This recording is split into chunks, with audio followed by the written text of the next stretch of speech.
Tas, kas šobrīd notiek biķernieku trasē, man ir pielīdzināms sapnim.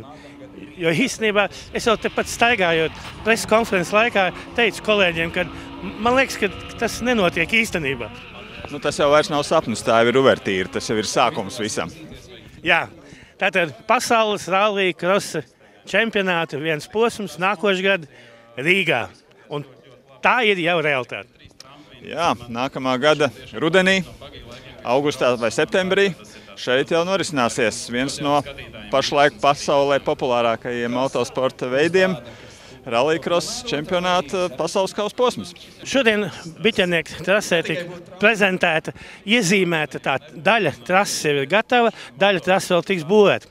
Jā, ļoti labi, ka mums nav jābūvē pilnīgi jauna rallija krosa trase, bet mēs varam izmantot jau to infrastruktūru, kas mums ir. Mēs varam izmantot autošosejas trases daļu, mēs varam izmantot kartinga laukuma daļu, un mums vēl ir jāizbūvē tā daļa, kas ir grants seguma daļa. Protams, arī uzlabojot, izveidojot visus pārējos pieslēgumus, izveidojot tramplīnus, kas būs ļoti interesanti un raksturīgi tieši mūsu biķernieku trasei. Tā kā darbi ir ļoti daudz, un liela daļa no tā jau ir izdarīta.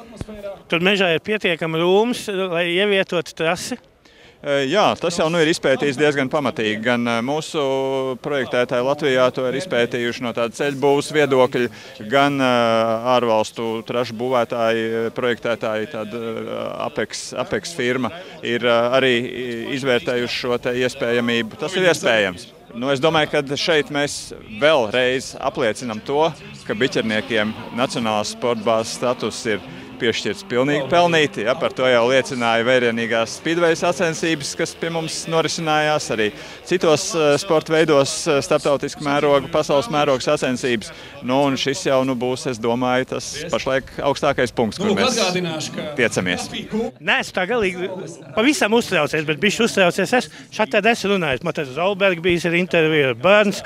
Bet ar latviešu cilvēku no pasaules čempionāta nav pie tam tādu latviešu cilvēku, ko es vēl atceros šitam tādā augumā. Kādā var redzēt, kad vēl knapi mācēja pastāstīt, kā ir nobraucis.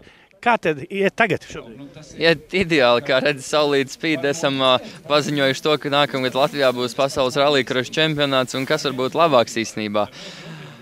Taisa tā kā sacīksta mājās tajā čempionātā, kuras piedalos un tiešām ar nepacietību gaidu to brīdi, kad varēs te paņemt startiņus, stāvot vēl blakus ar citiem.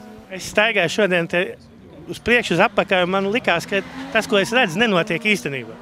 Īstenībā es varētu piekrist tev drusciņu un atbraucot šeit, redzot, ko mēs te vakar būvējām, tad likās, kas notiek, vai tiešām Latvijā te biķernieku trasē tā kā milzīgs paldies un var pateikt Raimondam Strokšam ar viņu komandu, jo es nezinu, vai kāds cits būtu iespējams to izdarījis Latvijā. Domāju, tur paldies ir tavam tēvam, ir Strokšam, ir Latvijas valdībai, kur sniedz atbalstu. Protams, jā, bet parasti nekad nevajag aizmirst visas, bet viņš bija pirmais, kas spēra to solīti un kas pamudināja strādāt pārējiem.